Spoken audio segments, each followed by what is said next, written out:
Nous sommes dans la joie de nous retrouver une fois de plus dans la chapelle depuis plusieurs semaines.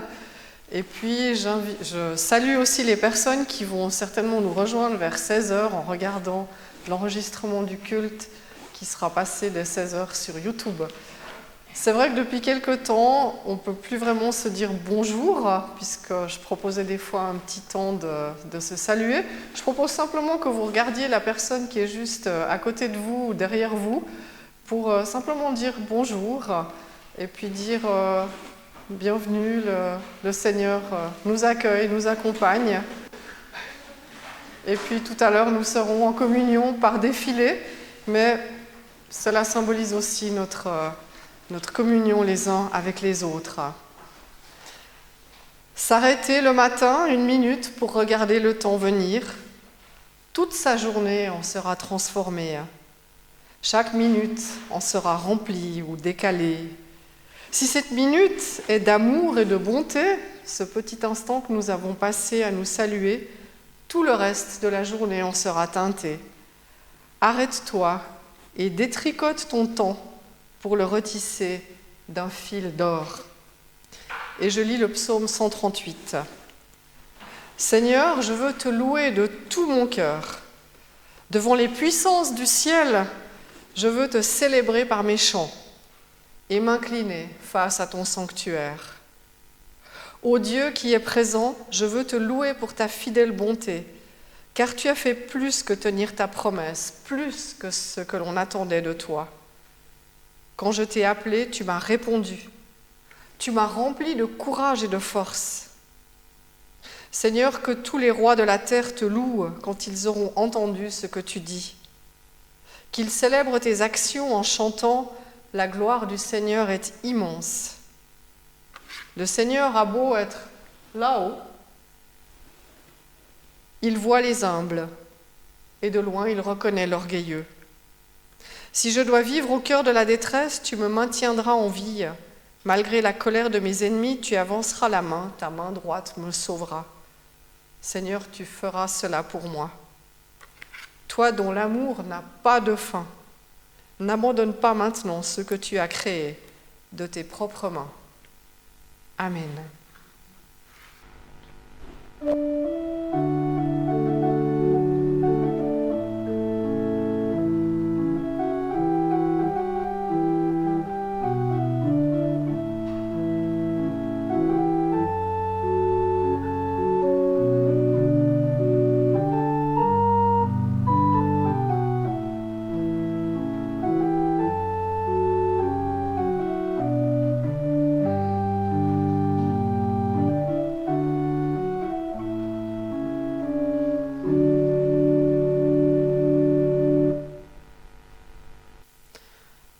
Petite méditation avec un texte de Maurice Tsundel. Quel est l'homme ? Quel est l'homme qui va transformer l'homme ? Quel est l'homme qui est capable d'ébranler nos profondeurs ? Quel est l'homme qui nous émeut et qui nous conduira à une véritable conversion ? C'est toujours et uniquement celui qui se convertit lui-même, celui qui est dans la vérité de la vie, celui qui se situe en face de Dieu, qui respire sa présence et qui communique son amour avec un grand A.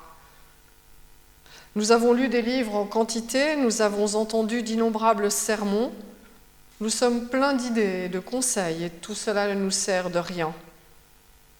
Car pour nous ébranler, pour nous transformer, il faut que quelqu'un en paye le prix, qu'il nous fasse la courte échelle et qu'il nous élève au niveau du cœur de Dieu, où commence le dialogue qui constitue notre véritable intimité. Amen.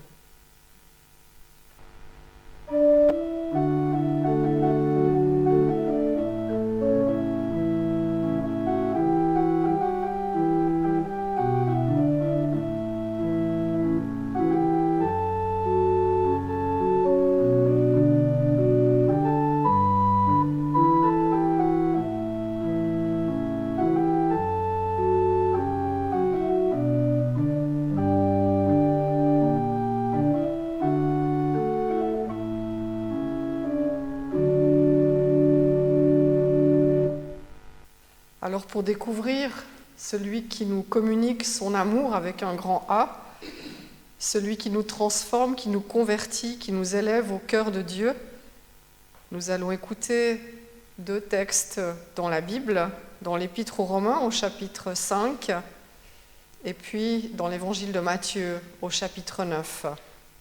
Merci Fabienne.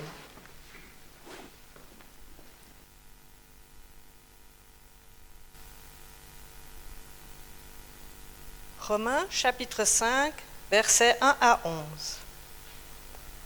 Ainsi, nous avons été rendus justes devant Dieu à cause de notre foi, et nous sommes maintenant en paix avec lui par notre Seigneur Jésus-Christ.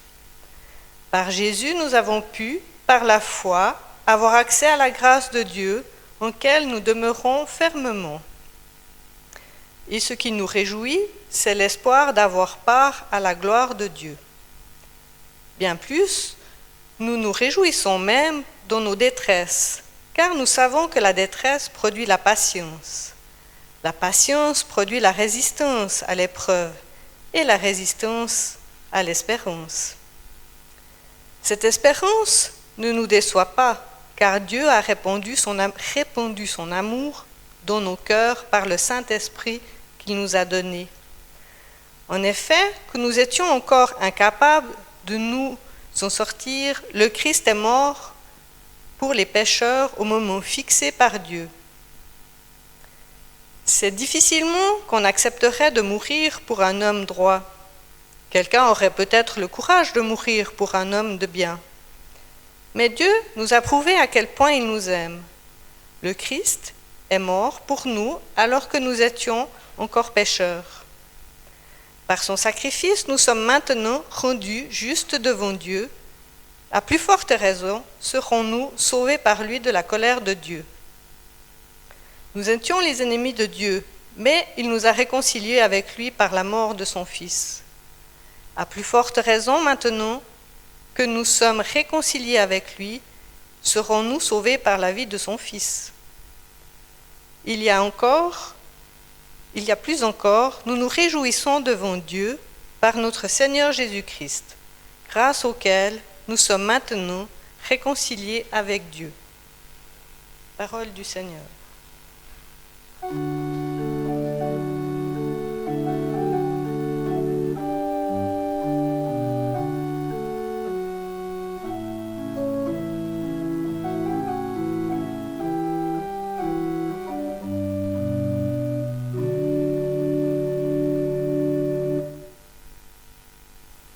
Matthieu, chapitre 9, versets 9 à 13. Jésus partit de là et vit, en passant, un homme appelé Matthieu, assis au bureau des impôts. Il lui dit : « Suis-moi !» Matthieu se leva et le suivit. Jésus prenait un repas dans la maison de Matthieu. Beaucoup de collecteurs d'impôts et autres gens de mauvaise réputation vinrent prendre place à table avec lui et ses disciples. Les pharisiens virent cela et dirent à ses disciples : « Pourquoi votre maître mange-t-il avec les collecteurs d'impôts et les gens de mauvaise réputation ?» Jésus les entendit et déclara : « Les personnes en bonne santé n'ont pas besoin de médecins, ce sont les malades qui en ont besoin. Alors, apprendre ce qui signifient ces mots prononcés par Dieu : je désire la bonté et non des sacrifices d'animaux. Car je ne suis pas venu appeler ceux qui s'estiment justes, mais ceux qui se savent pécheurs. Amen.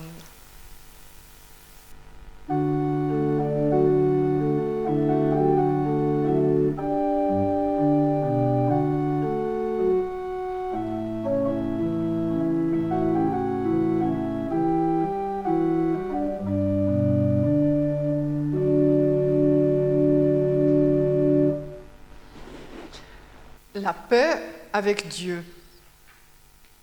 Certains d'entre vous se rappelleront peut-être de ce titre, qui est celui d'un livre qui a marqué quelques générations autour des années 60-65.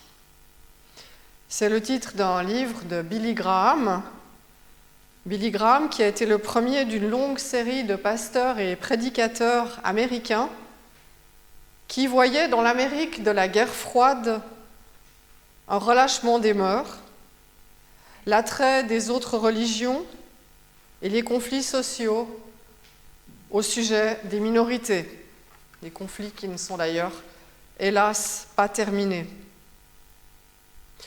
Pour lui, tout était dû à l'éloignement de Dieu, de l'Église et de sa morale qui avait marqué les pionniers au siècle précédent, ces pionniers que l'on voit dans les films avec leur caravane allant vers l'ouest, avec la Bible dans une main et un fusil dans l'autre. Ceux que l'on a aussi appelés sous les sigles de WASP, White, blanc, HS anglo-saxon et P protestant, les fameux WASP. Ces pasteurs et prédicateurs avaient peur que l'Amérique ne bascule dans le chaos et ont promu une prédication forte, basée sur la Bible, qui a atteint des millions de personnes autour du monde, en appelant à une conversion, mais une conversion basée souvent ou trop souvent sur la peur de la perdition. Il a aussi écrit un livre qui s'appelait « Un monde en flammes » et sur une morale très stricte sans laquelle personne ne pourrait être sauvé. L'accent fut donc mis sur la conversion, la pureté, la peur de ne pas être sauvé ou de perdre le salut en questionnant des affirmations bibliques comme par exemple celle de la création. Alors il faut quand même reconnaître que leur travail a été intense, qu'il a inspiré nombre de pasteurs, prédicateurs et églises sur tous les continents qui ont vu des réveils religieux spectaculaires, des églises se remplir, un renouveau des chants. Tout n'a pas été négatif à ce niveau-là. La paix avec Dieu. Cet appel a été entendu et suivi parce qu'en fait, nous avons au fond de nous un manque intérieur. Cette séparation avec Dieu qui a eu lieu lors de l'épisode symbolique du Jardin d'Éden, où l'être humain a transgressé une interdiction et en a été chassé. Alors oui, la question est comment revenir vers cet Éden, comment le retrouver. Au cours des siècles, nous voyons le peuple hébreu qui, malgré avoir reçu la loi au Sinaï, passera par des étapes de grande fidélité et de grande déviation par rapport à cette loi reçue et son application. Mais ce que nous voyons surtout, c'est que Dieu ne renonce jamais de partir lui-même à la recherche de son peuple, de lui dire de revenir à lui, de renouer des liens, de refaire cette paix. Pendant des siècles, il est vrai, ce qui a dominé, c'était la peur de Dieu, la terreur à l'idée de se retrouver devant lui et d'être rejeté définitivement, parce qu'au fond, si on se regarde, on est plutôt tous perdants. Alors comment faire pour trouver un Dieu qui me soit favorable ? Comment me présenter devant lui sans tâche, sans péché, sans rien à me reprocher ? Comment le réparer, ce fameux péché des origines ? Pour la loi juive, tout était basé sur des sacrifices offerts quotidiennement sous forme de diverses offrandes végétales ou animales. Et plus le péché était important, plus la taille de l'animal ou le prix des espèces l'était aussi. Et il n'y avait d'annonce du pardon collectivement pour tout le peuple qu'une fois par année, lorsque le grand prêtre entrait dans le lieu le plus saint du temple et prononçait le nom de Dieu. Dans les autres civilisations autour du monde, nous découvrons qu'il y avait aussi des offrandes et des sacrifices d'animaux ou malheureusement aussi humains pour calmer les dieux offensés ou demander leur protection ou leur bénédiction. Et si nous en venons au texte de saint Paul, nous verrons, et lui-même dans sa propre expérience l'a vécu, il démontre que plus on essaye d'appliquer la loi, moins on y arrive, parce qu'il manquera toujours quelque chose. Ça ne sera jamais assez parfait. Et dans cet épître aux Romains, nous verrons que saint Paul emploie des images très connues de son temps pour expliquer à ses lecteurs, ici les chrétiens de Rome, en quoi consiste cette réparation du péché qui donnera enfin la paix avec Dieu, et cela pour toujours. Les Romains avaient élaboré un droit et une justice très stricts que l'on étudie encore en faculté de droit, ainsi que le droit canonique, le Code Napoléon, etc. Et lorsque Paul veut expliquer la relation entre Dieu et l'être humain, il utilise ce vocabulaire du droit et nous montre Dieu comme lors d'un procès. Alors il faut nous représenter que Dieu est sur son trône dans le ciel. Nous sommes face à lui avec tout le poids de notre faute, parce que nous pouvons être face à lui et vivre. Et puis nos fautes nous condamnent, parce que malgré tous nos efforts pour suivre la loi dans tous ses aspects, nous n'y arriverons jamais par nous-mêmes. C'est ce qui provoque le désespoir absolu de ne jamais pouvoir être accepté par Dieu. Paul le criera, « Qui me délivrera ?» Ce fut aussi le chemin de Martin Luther, lorsqu'il s'est attaqué à la traduction et aux commentaires de cet épître des Romains de Paul, qui, comme strict pharisien, choqué par la liberté des premiers chrétiens, avait commencé par les persécuter. Luther et Paul ont vécu littéralement un vrai renversement.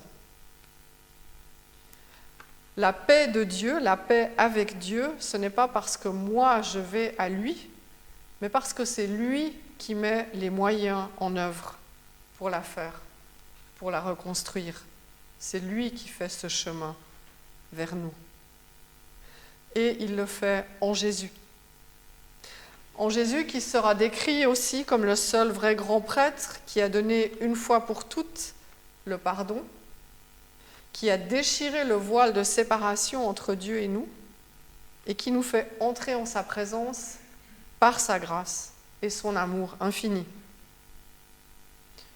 Lorsque nous étions encore pécheurs, Jésus.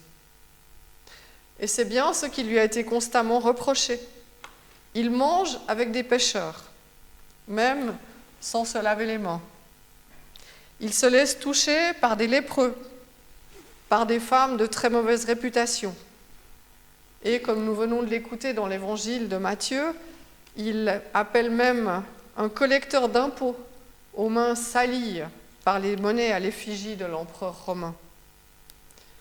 Quand Jésus appelle, il ne regarde pas notre degré de pureté. Il n'exige rien au préalable. Il ne demande pas de diplôme. Il veut simplement nous faire entrer dans la dynamique du royaume, qui renverse tout. Les premiers seront les derniers. La plus petite graine aura son importance. Et les enfants passent bien avant les grands sages imbus de leur savoir légaliste. Notre salut, notre paix avec Dieu ne dépendra jamais de nous-mêmes, de nos œuvres, de notre moralité, si belle et puriste soit-elle. Et cela peut atteindre absolument tout le monde, tous les âges, tous les genres, toutes les situations sociales, même celles qu'on considérait comme les pires, celles qui sont au fond du trou et du désespoir. Il y a un texte de Guy Gilbert qui dit « Si tu attends d'être parfait, toi, pour m'aimer, tu ne m'aimeras jamais. » Alors dans ce procès que Dieu nous intente de manière figurée, nous oublions souvent que nous avons un avocat, Jésus, et que cet avocat sait que nous sommes coupables et que nous méritons la punition ou la condamnation. Mais il y a la différence avec les avocats qui font leur travail et une fois le procès fini, prennent d'autres cas. Et puis, la différence entre lui et les autres avocats, c'est qu'il est tellement différent des autres. C'est un avocat qui accepte la condamnation à la place de son client. En fait, il la prend sur lui-même. Et c'est ceci qui rend son client juste devant Dieu. Justifié en et par Christ, nous avons la paix avec Dieu. Lorsque Luther a découvert ces phrases de saint Paul, il a dit que tout à coup, les portes du paradis se sont ouvertes entièrement devant lui, parce que c'est Dieu dans sa grâce qui opère le salut, et pas nous, malgré nos immenses ou tout petits efforts. Notre salut ne dépend donc plus jamais de notre statut social, il le dira plus tard, ni esclave, ni homme libre, de notre genre, homme ou femme, on pourra rajouter autre aujourd'hui, notre pratique religieuse, juif, païen, plus tard chrétien aussi, mais de reconnaître en Jésus celui qui vient nous apporter cette paix, cette réunification avec Dieu, avec nous-mêmes et avec les autres. Alors je vous lance la question, aujourd'hui encore, comment vivons-nous ce renversement dans nos propres vies? Amen.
C'est la première fois, en fait, depuis 3 mois que nous allons recélébrer la Sainte Seine. Donc c'est aussi une joie de nous retrouver. Nous ne pourrons pas être en cercle, nous allons défiler, mais nous sommes dans la joie de pouvoir le recélébrer. Et puis, en lien avec la prédication, je vous lis un credo qui a été élaboré par la pastorale de la rue à Lausanne. Je crois que Dieu est dans la rue. Je crois en un Dieu Père qui a créé le ciel et la terre. Il a aussi créé l'être humain, intelligent, capable de bâtir habitations, villes et villages. Je crois en Jésus-Christ, son Fils, qui est venu habiter parmi nous. Il a marché sur les routes et dans les rues, il s'est mêlé aux foules, il a parlé à ceux qu'il rencontrait, il a guéri ceux qui mendiaient dans la rue, il a joyeusement accueilli les enfants, il a mangé avec des femmes et des hommes peu recommandables, il est mort sur la croix, il est ressuscité. Je crois que l'Esprit souffle où il veut, qu'il nous conduit vers plus de justice et d'amour. Je crois que l'Église se vit dans la rencontre. Je crois que dans la rue vibre la bonne nouvelle, en espérant un monde tout neuf, où il n'y aura plus ni angoisse, ni souffrance, ni mort. Oui, je crois que Dieu est dans la rue.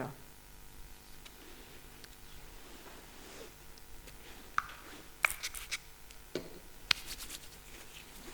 ne sais pas si je vais prendre les 30 secondes pour me laver. Et nous nous souvenons qu'il était dans la rue, mais qu'il était aussi le soir dans une chambre avec ses disciples pour célébrer la Pâque, qui était la libération du peuple, le déconfinement peut-être de l'esclavage, on pourrait dire ça. Dans la nuit où il fut livré, il prit du pain. Et après avoir rendu grâce, il le rompit et le donna à ses disciples en disant « Prenez, mangez, ceci est mon corps donné pour vous, faites ceci en mémoire de moi. » Le pain que nous rompons est la communion au corps de notre Seigneur Jésus-Christ, livré pour nous. De même, après le repas, il prit la coupe, et après avoir rendu grâce, il la leur donna en disant « Buvez-en tous, ceci est mon sang, le sang de la nouvelle alliance, versé pour la multitude, pour le pardon des péchés. Faites cela en mémoire de moi, toutes les fois que vous en boirez. » La coupe de bénédiction pour laquelle nous rendons grâce est la communion au sang de notre Seigneur Jésus-Christ. Amen.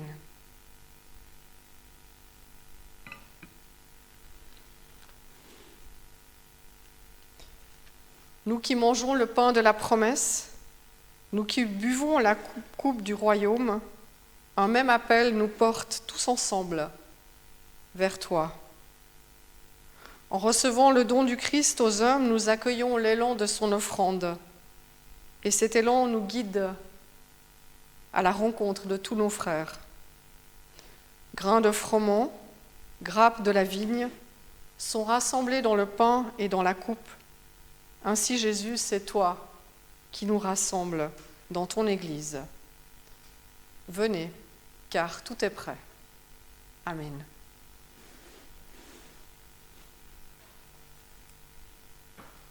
Commençons.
parole est la source de la vie.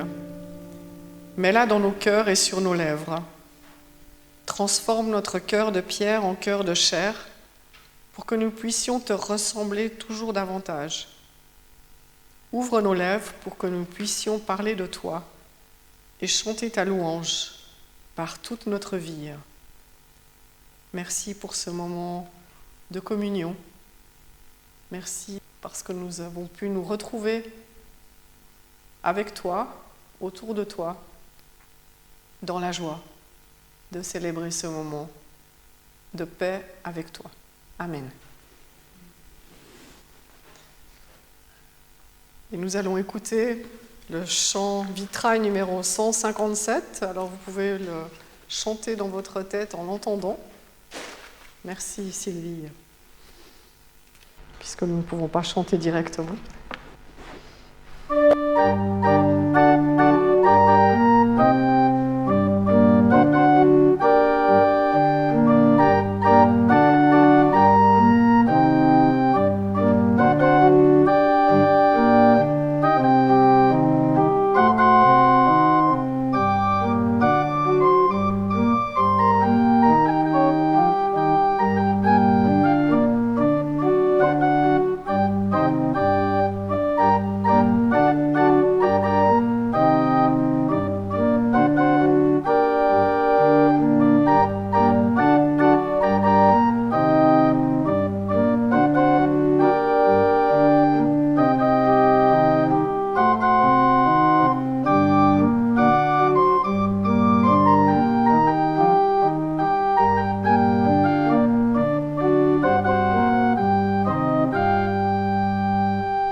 Sans savoir qu'il y aurait les manifestations aux États-Unis et dans le monde entier. Souvent, le culte est préparé quelques jours avant. J'ai trouvé un texte de Martin Luther King qui va plutôt bien avec toute l'actualité. Dans le Nouveau Testament, on trouve le mot agapé pour désigner l'amour. C'est l'amour débordant qui ne demande rien en retour. Les théologiens diraient qu'il s'agit de l'amour de Dieu à l'œuvre dans le cœur humain. Lorsqu'on s'élève jusqu'à aimer ainsi, on aime tous les hommes. Non parce qu'on éprouve pour eux de la sympathie, non parce qu'on apprécie leur façon d'être, on les aime parce que Dieu les aime. Tel était le sens de la parole de Jésus, « Aimez vos ennemis ». Et pour ma part, je suis heureux qu'il n'ait pas dit « Ayez de la sympathie pour vos ennemis », parce qu'il y a des personnes pour lesquelles j'ai du mal à avoir de la sympathie. La sympathie est un sentiment d'affection, et il m'est impossible d'avoir un sentiment d'affection pour quelqu'un qui bombarde mon foyer. Il m'est impossible d'avoir de la sympathie pour quelqu'un qui m'exploite. Il m'est impossible d'avoir de la sympathie pour quelqu'un qui m'écrase, on pourrait dire avec son genou, sous l'injustice. Non, aucune sympathie n'est possible envers quelqu'un qui jour et nuit menace de me tuer. Mais Jésus me rappelle que l'amour est plus grand que la sympathie, que l'amour est une bonne volonté compréhensive, créatrice, rédemptrice envers tous les hommes. Alors Seigneur, oui, aide-nous à retrouver l'amour les uns pour les autres, l'amour pour le monde, l'amour pour cet amour qui crée des liens, cet amour qui croit tout, qui pardonne tout. Merci Seigneur parce que nous pouvons t'amener les personnes que nous aimons, peut-être celles que nous aimons un peu moins, et puis les personnes qui passent par des situations de racisme, d'injustice, de pauvreté, d'inégalité. Seigneur, nous te les amenons du plus profond de notre cœur, que ces personnes soient auprès ou au loin. Et nous savons qu'elles sont dans ton cœur, dans ton amour, dans ta paix. Et c'est en lui que nous te disons, nous pouvons peut-être nous lever. Notre Père, qui es aux cieux, que ton nom soit sanctifié, que ton règne vienne, que ta volonté soit faite sur la terre comme au ciel. Donne-nous aujourd'hui notre pain de ce jour. Pardonne-nous nos offenses, comme nous pardonnons aussi à ceux qui nous ont offensés. Et ne nous laisse pas entrer en tentation, mais délivre-nous du mal. Car c'est à toi qu'appartiennent le règne, la puissance et la gloire, au siècle des siècles. Amen.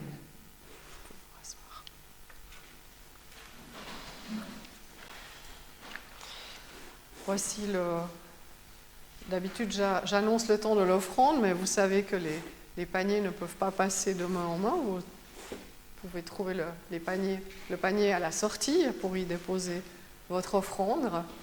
Panier ou je crois que c'est un joli plat. Donc, voilà.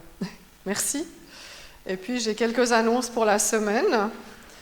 Mardi 16 à 10h du matin, à 10h, la prière des mères chez Heidi ou à la Chape au centre paroissial en bas.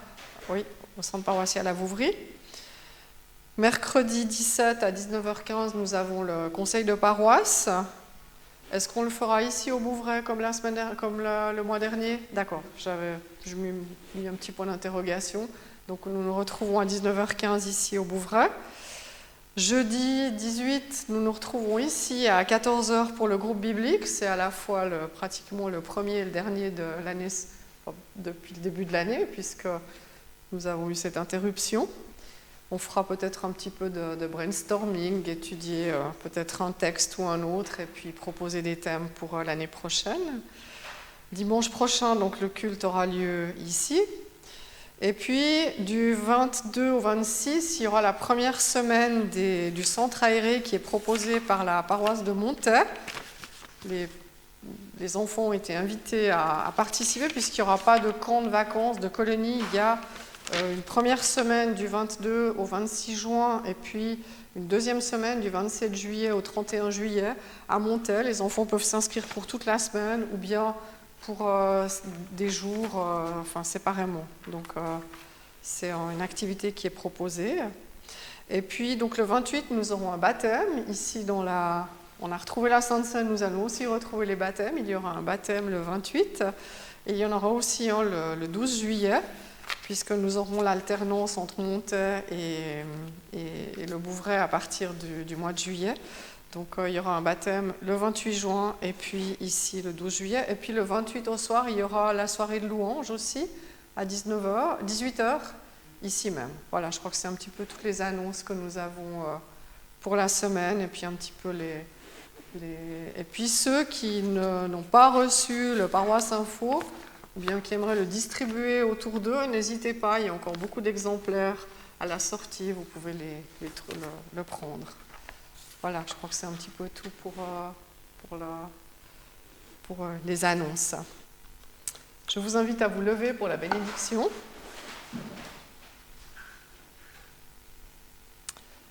L'amour est emportement, l'amour est enthousiasme, l'amour est risque, l'amour est générosité, prodigalité, échange, qui donne beaucoup, reçoit beaucoup en fin de compte, car nous possédons et transmettons ce que nous aurons donné jour après jour. Alors oui, nous qui avons reçu la paix avec Dieu en Jésus, nous qui sommes dans sa grâce, dans son amour, allons simplement le vivre au jour le jour. Amen. Amen.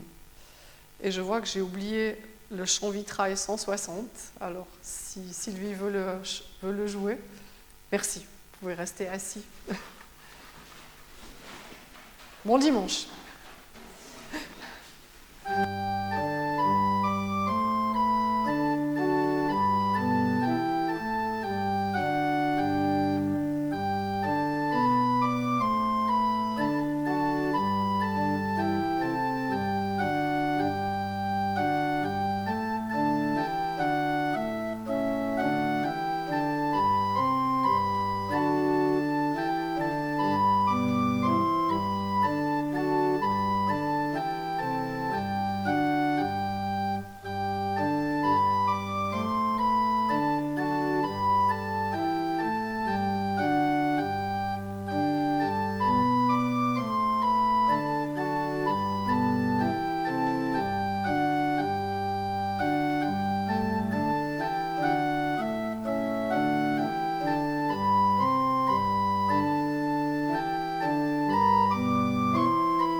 Sylvie a aussi préparé un post-lude pour la fin. J'ai juste encore une petite annonce.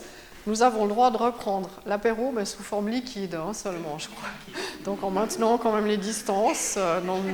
Je pense qu'on ne pourra pas vraiment trinquer. Mais en tout cas, voilà. Donc on peut rester assis pour écouter le dernier morceau que Sylvie a préparé. Je voulais juste annoncer ça. Donc on peut peu à peu reprendre. On espère bien retrouver les flûtes et puis les petites délicatesses d'ici quelques semaines. Bon dimanche.